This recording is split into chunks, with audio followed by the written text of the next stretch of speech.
உதவி காவல் ஆய்வாளருக்கு சமூக வலைதளங்கள் மூலம் கொலை மிரட்டல் விடுத்ததாக முன்னாள் அமைச்சர் செந்தில் பாலாஜியின் ஆதரவாளர் ஒருவர் கைது செய்யப்பட்டுள்ளார்.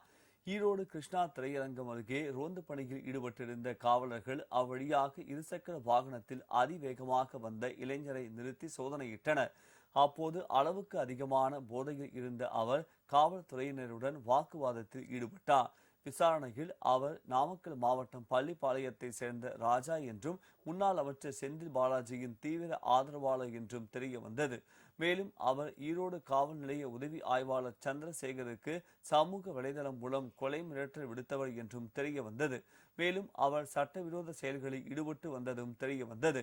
இதனையடுத்து அவரது இருசக்கர வாகனத்தை காவல்துறையினர் பறிமுதல் செய்தனர். இதனைத் தொடர்ந்து உதவி ஆய்வாளர் சந்திரசேகர் பள்ளிப்பாளையம் காவல் நிலையத்தில் இளைஞர் ராஜா தனக்கு கொலை மிரட்டல் விடுத்தது குறித்து புகார் அளித்தார். இதையடுத்து காவல்துறையினர் ராஜா மீது கொலை மிரட்டல், ஆபாச வார்த்தையில் பேசியது, அரசு ஊழியரை பணி செய்யாமல் தடுத்தது என 3 பிரிவுகளில் வழக்கு பதிவு செய்து கைது செய்தனர்.